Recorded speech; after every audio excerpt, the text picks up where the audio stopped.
Bismillahirrahmanirrahim. Assalamualaikum warahmatullahi wabarakatuh.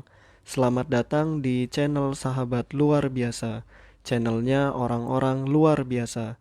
Apa kabar teman-teman? Mudah-mudahan sehat selalu dan selalu dalam rahmat dan lindungan Allah Subhanahu wa taala. Amin ya robbal alamin. Bagi teman-teman yang baru menemukan channel ini, agar tidak ketinggalan informasi yang insya Allah menarik dan bermanfaat, jika berkenan silahkan like, komen, dan bagikan video ini, serta subscribe dan nyalakan tombol notifikasinya. Syukron jazakumullah khairan. Alhamdulillahillazi bini'matihi tatimus solihat. Segala puji hanya milik Allah, yang dengan segala nikmatnya segala kebaikan menjadi sempurna. Salawat serta salam semoga tercurah limpahkan kepada Nabi Muhammad Sallallahu Alaihi Wasallam serta istri-istri beliau, saudara-saudara beliau, tabi'in, tabi'ut tabi'in, dan bagi kita yang insya Allah setia dan istiqomah mengikuti sunnahnya sampai akhir hayat. Amin ya robbal alamin. Rabbi syrohli sodri wa yasirli amri wahlul uqdatam min lisani yafqahu qawli.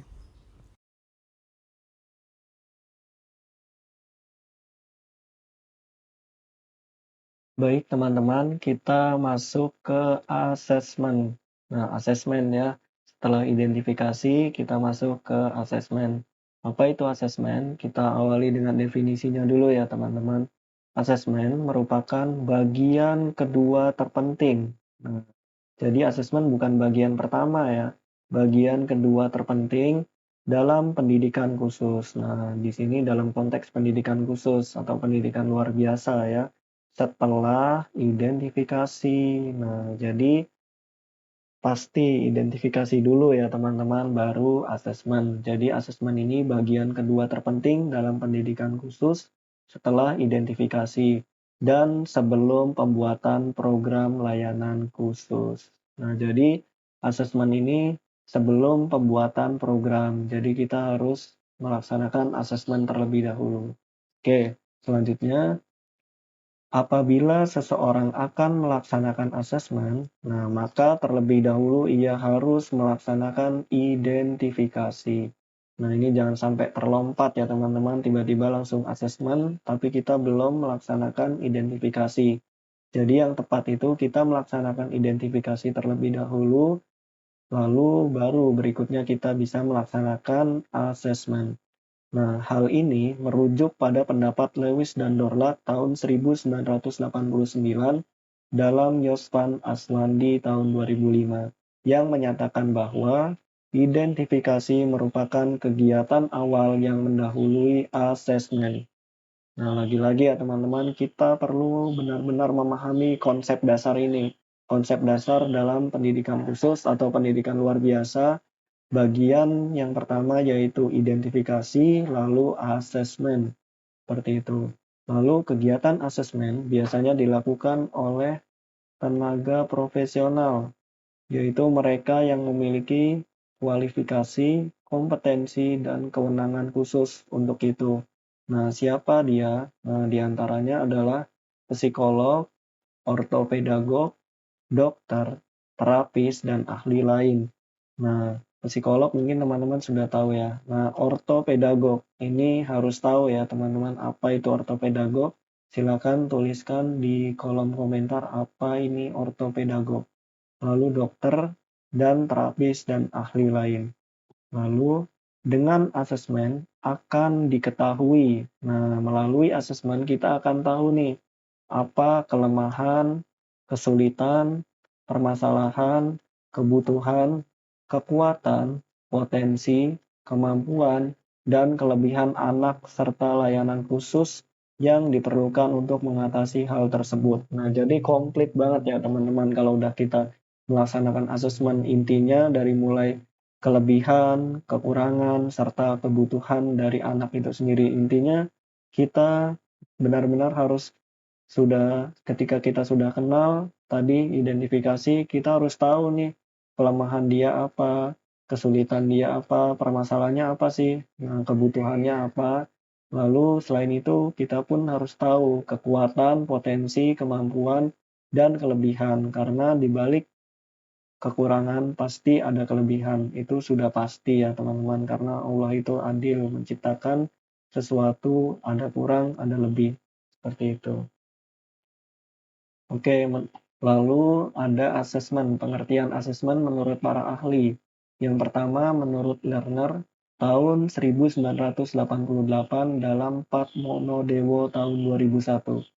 Asesmen adalah suatu proses pengumpulan informasi tentang seorang anak yang akan ini digunakan untuk apa sih asesmen? Membuat pertimbangan dan keputusan yang berhubungan dengan anak tersebut.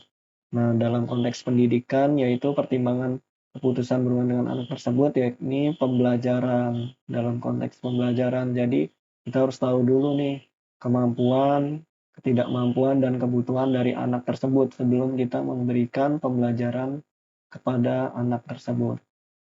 Oke, yang kedua, menurut McLaughlin dan Lewin dalam Aswandi tahun 2005, asesmen adalah proses yang sistematis dalam mengajukan pertanyaan yang relevan secara kependidikan untuk digunakan sebagai dasar penempatan dan pembelajaran. Nah, sebelum kita menempatkan anak dan memberikan pembelajarannya, otomatis kita harus melaksanakan yang namanya asesmen. Seperti itu, teman-teman. Lalu menurut Sunardi dan Sunario tahun 2007, asesmen adalah mengumpulkan informasi yang relevan sebagai bahan untuk menentukan apa yang sesungguhnya dibutuhkan dan menerapkan seluruh proses pembuatan keputusan tersebut. Nah, jadi kita cari tahu ya tadi teman-teman, apa yang dibutuhkan oleh anak tersebut dan kita terapkan seluruh proses pembuatan keputusan tersebut. Sampai di sini mudah-mudahan dapat dipahami. Kita lanjut. Nah, masih tentang asesmen. Jadi, asesmen berkaitan dengan kemampuan, kebutuhan, kesulitan, permasalahan anak yang seharusnya dipenuhi. Nah, sedangkan tes dan evaluasi tidak mampu mengungkap hal-hal tersebut. Jadi ini mungkin bedanya asesmen dengan tes atau evaluasi ya teman-teman. Lebih ditekankan asesmen itu mencari tahu tentang diri anak tersebut, yaitu apa kemampuannya, apa kebutuhannya, apa kesulitannya, dan apa permasalahannya. Sedangkan tes itu mungkin lebih mengetahui kompetensinya saja ya teman-teman. Atau evaluasi mengetahui sejauh mana kemampuan anak. Seperti itu, sepemahaman saya ya teman-teman. Mohon maaf apabila ada kesalahan. Oke, yang kedua, asesmen merupakan suatu proses pengumpulan informasi tentang seorang peserta didik.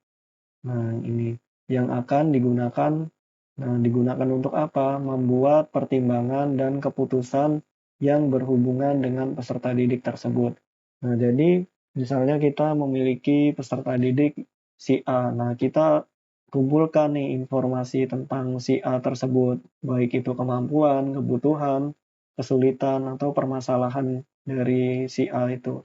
Seperti itu, teman-teman. Lalu, asesmen adalah kegiatan untuk mencari informasi mengenai, nah masih sama seperti yang tadi ya teman-teman, intinya kekuatan, kelemahan, serta kesulitan anak dalam bidang tertentu yang akan, nah tentu asesmen bisa kita manfaatkan, yang akan dimanfaatkan untuk penempatan dan penyusunan program pendidikan.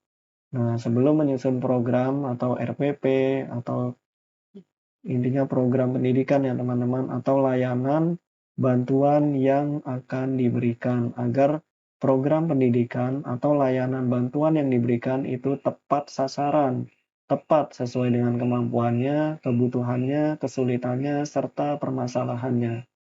Lalu asesmen, nah ini yang perlu ditekankan ya teman-teman, bukan hanya dilakukan di akhir dan di saat proses belajar berlangsung.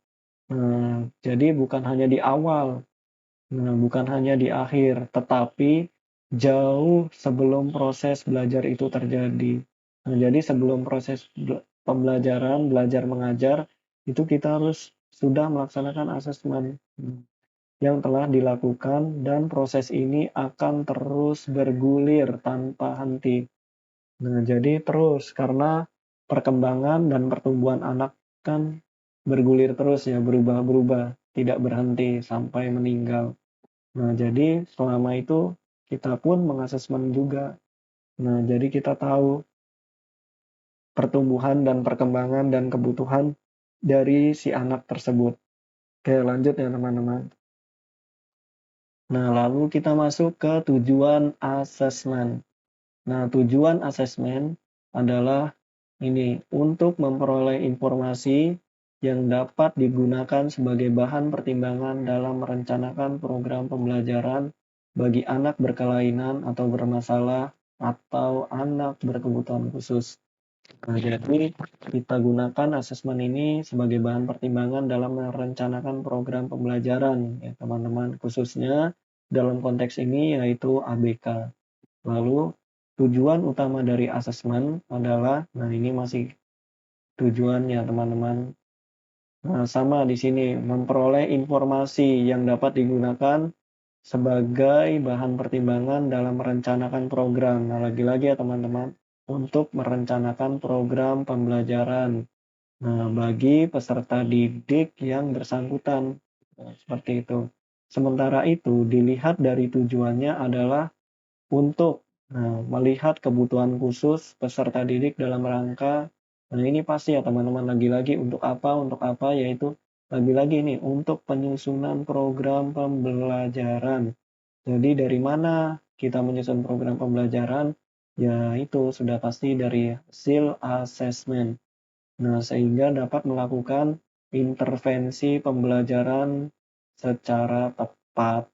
Nah, jika tidak melalui asesmen, tentu pembelajarannya bisa jadi lebih rendah dari kemampuannya atau bahkan lebih tinggi dari kemampuannya. Nah, tentu itu bisa menyiksa anak ya, teman-teman. Maka dari itu kita harus sesuaikan dengan kemampuan dan kebutuhan dari anaknya tersebut. Lalu, asesmen tujuan berikutnya itu untuk melihat kondisi anak. Nah, kita harus tahu kondisi anaknya itu seperti apa. Nah, pada saat itu ya teman-teman. Nah, dalam rangka lagi-lagi. Nah, untuk apa? Menyusun suatu program pembelajaran sehingga dapat melakukan intervensi secara tepat. Nah, intinya sih kesimpulannya ya kalau kita mau memberikan pembelajaran atau program yang tepat, ya kita harus melaksanakan asesmen terlebih dahulu. Seperti itu teman-teman kuncinya. Jika tidak dilaksanakan asesmen, itu akan beresiko pada pemberian materi yang lebih rendah atau lebih tinggi dari kemampuan si anak tersebut.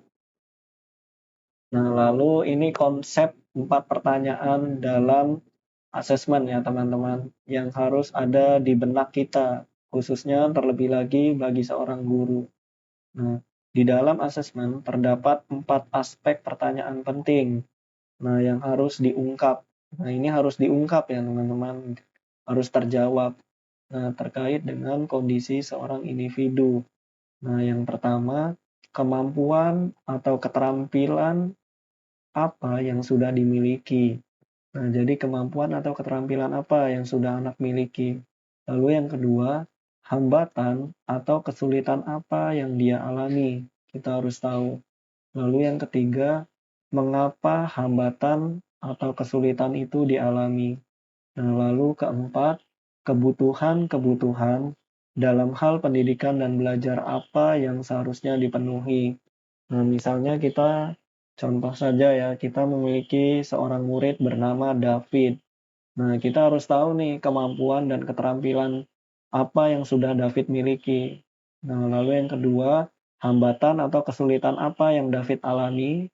Lalu yang ketiga, kita cari tahu penyebabnya. Kenapa hambatan atau kesulitan itu terjadi di dalam diri David. Nah, yang keempat, lalu kebutuhan-kebutuhan, baik itu dalam hal pendidikan dan belajar, apa yang harus dipenuhi untuk David. Nah, intinya 4 ya teman-teman. Nah, di sini mudah-mudahan teman-teman ingat sudah saya buatkan singkatan, yaitu mampu, hambat, mengapa terhambat atau mengapa hambatan itu terjadi, lalu butuh, yaitu kebutuhan-kebutuhan apa dalam hal ini yaitu dalam pendidikan dan pembelajaran. Jadi mampu, hambat, mengapa hambat, butuh. Mampu adalah kemampuan apa yang sudah dimiliki atau keterampilan apa yang sudah dimiliki. Hambat adalah hambatan atau kesulitan apa yang dialami anak. Lalu yang ketiga, kita cari tahu mengapa hambatan itu terjadi atau faktor-faktor apa yang menjadi hambatan tersebut. Lalu yang terakhir, yang keempat, kebutuhan-kebutuhan dalam hal pendidikan dan belajar apa yang harus dipenuhi. Nah, 4 ini harus kita hafal ya teman-teman, pertanyaan penting yang harus diungkap dalam asesmen. Nah, lalu ada tujuan spesifik. Nah, jika tadi kan tujuan ini ya teman-teman, tujuan secara umum mungkin ya. Nah, sekarang kita ke tujuan secara spesifik. Apa sih tujuan asesmen secara spesifik? Nah, ini sangat penting ya teman-teman. Tujuan spesifiknya yaitu ada 8. Nah, sesuai dengan tujuan umum tersebut, asesmen mempunyai tujuan yang spesifik. Nah, yang dapat diklasifikasikan sebagai berikut. Yang pertama, identifikasi dan screening, yaitu untuk mengidentifikasi anak-anak yang memiliki kebutuhan khusus. Nah, kita identifikasi, kita tandai, kita kenali dulu nih, kita jaring atau screening, kita agar kita dapat menemukan apakah anak ini berkebutuhan khusus atau tidak. Setelah mengidentifikasi dan screening, lalu yang kedua kita klasifikasi.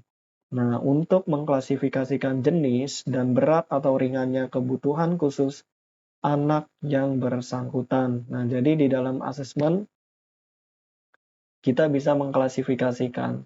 Nah, jenisnya apa, lalu berat atau ringannya dari anak berkebutuhan khusus tersebut. Lalu yang ketiga, perencanaan program pembelajaran. Nah, atau pengajaran. Di sini ya teman-teman sebagai perencanaan program pembelajaran. Nah, di sini juga tujuan spesifik asesmen yang keempat, yaitu untuk evaluasi siswa. Kita evaluasi. Lalu yang kelima, untuk penempatan. Nah, kita tempatkan, ini anaknya sebaiknya tempatnya di mana. Nah, kita kan harus menaruh pada tempatnya ya teman-teman. Sesuatu pada tempatnya, apalagi seorang anak. Nah, seperti itu. Lalu yang keenam, grading. Nah, ini atau penilaian. Yang ketujuh, prediction. Nah, prediction ini untuk memperkirakan, kita prediksi nih, kira-kira potensi atau kinerja anak atau kelompok anak di masa yang akan datang. Nah, bisa juga nih untuk memprediksi, bukan meramal ya teman-teman. Karena hal yang gaib itu hanya Allah yang tahu. Kita hanya sekedar memprediksi nih, mengira-ngira seperti itu ya teman-teman. Nah, bukan maksudnya mendahului takdir ya. Oke, yang kedelapan, nah, guidance. Guidance apa ini? Nah, dapat digunakan untuk bimbingan sehubungan karir. Nah, untuk bimbingan karir juga ya, teman-teman. Nah, jadi ada 8, di sini sudah saya singkat. Yang pertama ident, yang kedua kelas, yang ketiga rencana, yang keempat eva, yang kelima penempatan, yang keenam grade, yang ketujuh predik, lalu yang ke-8 guide. Nah, itu identifikasi atau screening, kelas itu adalah klasifikasi, lalu yang ketiga rencana adalah rencana program pengajaran, yang keempat eva adalah evaluasi, yang kelima penempatan adalah menempatkan anak, lalu grade yaitu grading atau penilaian, predik yaitu prediction, dan yang terakhir yang ke-8 guidance. Nah, guidance ini guidance ya teman-teman untuk bimbingan karir. Oke, mudah-mudahan teman-teman hafal tujuan spesifik asesmen yang 8 ini dan dapat dipahami. Amin ya rabbal alamin. Nah, lalu tadi kan tujuan. Nah, ini beda untuk keperluannya. Nah, tujuan dan keperluan yang mungkin beda-beda tipis ya sebenarnya teman-teman. Nah, jika untuk keperluan itu ada 5. Nah, yang pertama yaitu untuk keperluan screening atau penyaringan. Yang kedua, referral atau pengalih tanganan. Nah, nanti di materi berikutnya atau kapan insya Allah nanti ada penjelasannya ya teman-teman. Masing-masing spesifik dari penyaringan ini apa maksudnya, pengalih tanganan ini apa maksudnya. Oke, lalu yang ketiga, classification, nah, atau mengklasifikasi. Yang keempat, instructional planning, yaitu perencanaan pembelajaran. Dan yang terakhir, yang kelima, monitoring pupil progress, yaitu pemantauan kemajuan belajar anak. Nah, kelima ini bisa kita singkat menjadi SERCIM, gitu aja ya teman-teman, SERCIM, SRCIM. S itu screening, R itu referral, C itu classification, I itu instructional planning, dan yang kelima yang M itu monitoring pupil progress. Seperti itu ya teman-teman, ini dia 5 keperluan asesmen. Mudah-mudahan dapat dipahami. Lanjut. Nah, kemudian jenis ya teman-teman asesmen, yaitu ada asesmen formal dan informal. Ingat ya teman-teman, ada asesmen formal dan informal, khususnya dalam pendidikan berkebutuhan khusus ya, dalam konteksnya. Lalu pendekatan yang digunakan dalam kegiatan asesmen meliputi asesmen formal dan asesmen informal, for infor. Nah, ini singkatannya ya, formal informal. Asesmen formal adalah asesmen standar atau asesmen yang menggunakan instrumen baku, misalnya WISC, WIS, atau tes kecerdasan, atau PMC, atau Basal Reading Test Minnesota, atau BRTM, dan lain-lain. Nah, ini saya sendiri, mohon maaf ya teman-teman, belum mendalami terkait asesmen formal ini, dan belum memahami. Jika teman-teman ingin lebih paham, mungkin teman-teman bisa belajar mandiri ya. Oke, lanjut. Penyusunan asesmen formal. Nah, jika ingin menyusun asesmen formal, itu memerlukan keahlian tinggi, waktu yang lama, dan biaya yang besar. Nah, ini ya teman-teman, jika asesmen formal memerlukan keahlian tinggi, waktu yang lama, dan biaya yang besar. Karena harus didasarkan atas validitas tertentu, memerlukan perhitungan reliabilitas, dan tiap butir soal perlu dikalibrasi. Jadi banyak pertimbangannya ya teman-teman sebelum instrumen asesmen itu valid atau jadi. Nah, seperti itu. Untuk mengetahui daya pembeda dan derajat kesulitannya. Nah, jadi karena penyusunan instrumen asesmen formal tidak mudah, maka tidak mudah pula untuk menemukan instrumen asesmen formal tersebut. Pasti ya teman-teman, nyusunnya tidak mudah ya, pasti tidak bermudah-mudahan untuk dibagikan di khalayak umum, seperti itu. Karena itu mahal ya teman-teman, termasuknya ilmu itu. Lalu karena pentingnya asesmen ini, nah para ahli di bidang pendidikan bagi anak tunanetra. Nah, ini dalam konteks pendidikan anak tunanetra ya teman-teman, atau hambatan penglihatan, umumnya mempercayai bahwa asesmen informal merupakan cara yang terbaik untuk memperoleh informasi tentang penguasaan anak. Jadi para ahli di bidang pendidikan anak tunanetra itu umumnya ya, tidak semua mempercayai bahwa asesmen informal justru teman-teman, bukan asesmen formal. Nah, merupakan cara yang terbaik untuk memperoleh informasi tentang penguasaan anak. Baik formal maupun informal, pasti ada kelebihan dan kekurangannya, ada baiknya, ada kurangnya. Itu sudah pasti ya teman-teman, tinggal bagaimana tujuan kita yang mulia atau yang baik untuk melaksanakan asesmen itu sendiri. Insya Allah keduanya baik. Oke, lanjut ya teman-teman. Nah, sekarang kita bahas terkait asesmen informal. Nah, apa itu asesmen informal? Nah, asesmen informal adalah asesmen yang dibuat dan dikembangkan oleh guru. Nah, jadi oleh siapa, teman-teman? Nah, oleh guru, yaitu kita ya, kebanyakan para guru. Nah, berdasarkan apa? Berdasarkan aspek-aspek perkembangan. Nah, jadi aspek perkembangan anak ya, teman-teman, atau kurikulum yang berkaitan dengan kemampuan belajar anak. Nah, jadi asesmen informal kita bisa mengacu pada perkembangan atau kurikulum yang berkaitan dengan kemampuan belajar anak. Nah, ini bisa disusun atau dibuat oleh guru, asesmen informal. Jadi asesmen yang dibuat oleh guru itu bukan asesmen formal, tapi termasuk asesmen informal. Seperti itu. Lalu asesmen informal merupakan asesmen yang dibuat atau dikembangkan oleh guru. Nah, bisa dibuat atau dikembangkan oleh guru, tapi sebatas dalam konsep pembelajaran, mohon maaf, sebatas dalam konteks pembelajaran dan kebutuhan peserta didik tunadaksa di kelas. Nah, mungkin ini kaitannya atau dalam konteks pendidikan anak tunadaksa ya, teman-teman.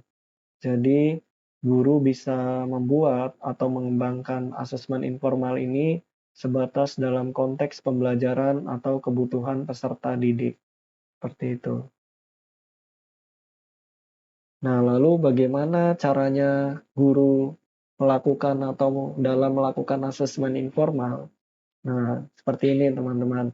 Guru juga dapat melakukan asesmen informal. Nah, dengan menggunakan tentunya instrumen-instrumen yang ada dalam di dalam mana teman-teman? Nah, dalam buku modul atau buku komersial lainnya. Nah, dengan cara ini ada 8 ya teman-teman. Yang pertama dengan cara observasi, guru melakukan observasi atau pengamatan. Yang kedua, melaksanakan analisis sampel kerja. Lalu yang ketiga, analisis tugas. Yang keempat, inventory formal. Yang kelima ada checklist. Yang keenam ada skala penilaian. Yang ketujuh menggunakan wawancara. Dan yang kedelapan campuran. Nah, ini kalau delapan-delapannya mungkin kita bisa lupa ya. Nah, maka dari itu saya sudah buatkan singkatan WAAO SICC, wow si Cece gitu ya. Ingatnya wow si Cece gitu. W itu wawancara, A itu analisis sampel kerja, dan A-nya lagi analisa tugas atau analisis tugas. O itu observasi, S, nah S ini apa? Skala penilaian. I itu inventory formal. C-nya itu C yang pertama ada checklist. Lalu C yang kedua campuran. Itu dia yang dapat dilakukan oleh guru dalam melaksanakan asesmen informal. Nah, lalu ada juga nih, selain asesmen formal dan informal, ada jenis asesmen lagi, yaitu asesmen akademik, asesmen akademik dan non-akademik. Nah, seperti apa asesmen akademik dan non-akademik? Asesmen dalam pendidikan khusus, nah ini ya, asesmen dalam pendidikan khusus. Jika asesmen dalam pendidikan umum, mohon maaf saya belum tahu ya. Dalam hal ini, dalam konteks asesmen dalam pendidikan khusus, dapat dikelompokkan menjadi dua kategori. Nah, yaitu asesmen berdasarkan kurikulum, nah itu adalah asesmen akademik, dan yang kedua asesmen berasaskan perkembangan, yaitu asesmen non-akademik. Jadi, jika asesmen akademik itu berkaitan dengan kurikulum, jika asesmen non-akademik itu berkaitan dengan perkembangan. Oke, kita masuk ke asesmen akademik dulu.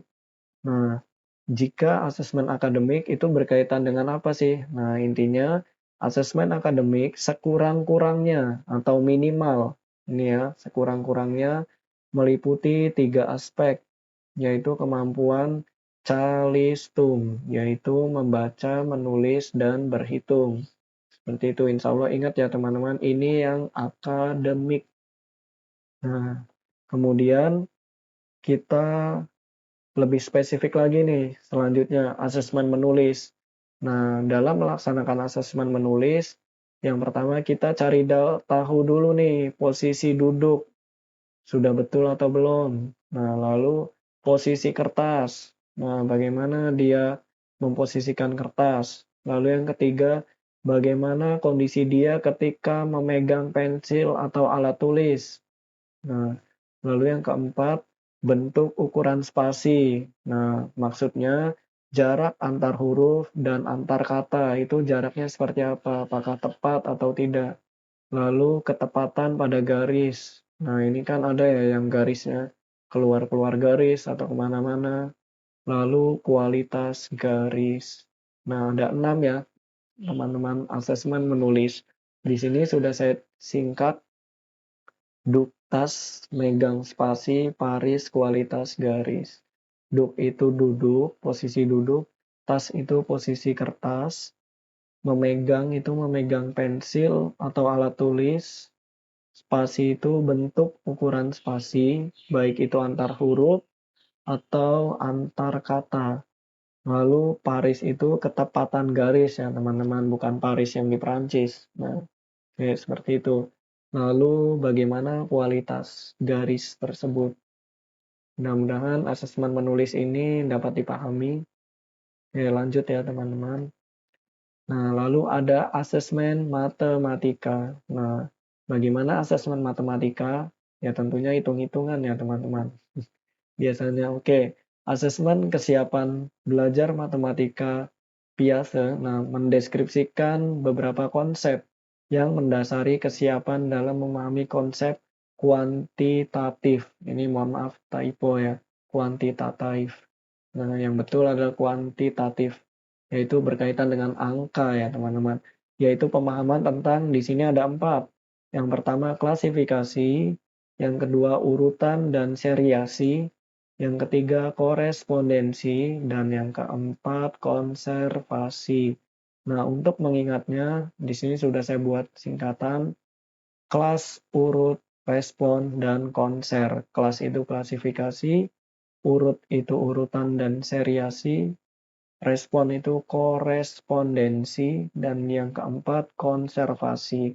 Ini kalau tidak salah ada ya teman-teman detailnya, klasifikasi itu apa, urutan dan seriasi itu apa, korespondensi apa, dan konservasi itu apa. Insya Allah jika sudah saya temukan nanti teman-teman bisa lihat di video yang ada di pojok kanan, silakan diklik. Nah, seperti itu. Oke, sampai asesmen matematika, kita lanjut ya teman-teman. Nah, lalu ada asesmen motorik. Nah, kemampuan gerak ya teman-teman, namanya saja motor. Motor itu gerak, motorik. Nah, ada 4. Yang pertama, kemampuan untuk melakukan gerak dasar. Nah, atau biasa disebut dengan gross motor. Jadi, bukan motor ya yang dimaksud motor-motor yang kita kendarai ya teman-teman. Motor itu gerak artinya. Nah, gross motor atau gerakan kasar atau motorik kasar ya teman-teman. Lalu yang kedua, kemampuan untuk melakukan gerakan halus atau fine motor. Nah, fine motor ini motorik halus. Motorik kasar kan kayak melempar, menendang, berlari, itu membutuhkan otot-otot yang besar atau kasar ya teman-teman. Kalau motorik halus ya mungkin meremas, menggunting, seperti itu ya. Mungkin teman-teman lebih paham lah. Seperti itu ya teman-teman. Lalu yang ketiga, kemampuan dalam keseimbangan atau balance. Nah, bagaimana kemampuan keseimbangannya dia, misalkan berdiri satu kaki atau yang lainnya. Lalu yang keempat, kemampuan koordinasi atau coordination. Nah, di sini sudah saya buatkan 4 singkatan, yaitu kasar, halus, bang, dinas. Nah, kasar, halus, bang, dinas. Kasar itu gerakan motorik kasar, halus itu motorik halus, bang itu keseimbangan, dinas adalah koordinasi atau coordination. Oke, mudah-mudahan asesmen motorik ini bisa dengan mudah dipahami ya teman-teman. Lalu hasil dari asesmen perkembangan. Nah, tadi kan akademik ya. Kalau sekarang hasil dari asesmen perkembangan dapat kita jadikan sebagai dasar penyusunan RPP dan PPI. Nah, seperti itu ya teman-teman. PPI itu program pembelajaran individual yang ada di dunia pendidikan luar biasa ya teman-teman. Nah, menurut ahli yaitu Mary Avalvey tahun 1986, beliau mengemukakan 3 hal penting yang perlu dipertimbangkan di dalam melakukan asesmen. Nah, yang pertama, waktunya nih teman-teman, kapan asesmen dilakukan. Lalu yang kedua, menentukan program pembelajaran yang relevan dan fungsional bagi anak. Asesmen sebaiknya dilakukan secara terus-menerus. Nah, ini seperti yang sudah tadi disampaikan ya teman-teman. Asesmen sebaiknya dilakukan secara terus-menerus atau kontinu. Jadi bukan cuma sekali ya teman-teman, karena perkembangan anak juga terus. Jadi asesmennya pun terus. Nah, seperti itu. Lalu dengan cara itu, asesmen dapat memfasilitasi belajar anak dan keterampilan yang diperoleh dari hasil belajar menjadi fungsional. Jadi berfungsi pembelajarannya ketika kita melaksanakan sebuah atau kegiatan asesmen. Nah, yang ketiga teman-teman, yaitu yang perlu dipertimbangkan yaitu di mana. Ini tempat ya. Tempat juga mempengaruhi hasil asesmen ya teman-teman. Tentu. Nah, jadi 3 hal yang perlu kita pertimbangkan di sini sudah saya buat singkatan. Yang pertama yaitu kapan, yang kedua menentukan, dan yang ketiga di mana. Kapan, tentukan, di mana. Kapan asesmen dilakukan, lalu tentukan program pembelajaran yang relevan dan fungsional bagi anak. Lalu yang ketiga, di mana asesmen itu dilakukan. Baik teman-teman, mungkin itu saja yang dapat saya bagikan. Apabila ada kebenaran, pastikan itu datangnya dari Allah Subhanahu wa taala, dan apabila ada kesalahan, pastikan itu datangnya dari saya. Maka apabila ada kebenaran, mohon doakan kebaikan, dan apabila ada kesalahan, mohon dimaafkan dan diingatkan. Syukron jazakumullah khairan. Allahumma inni as'aluka ilman nafi'an wa rizqan thayyiban wa amalan mutaqabbalan. Subhanakallahumma wa bihamdika asyhadu an la ilaha illa anta astaghfiruka wa atubu ilaik. Wassalamualaikum warahmatullahi wabarakatuh.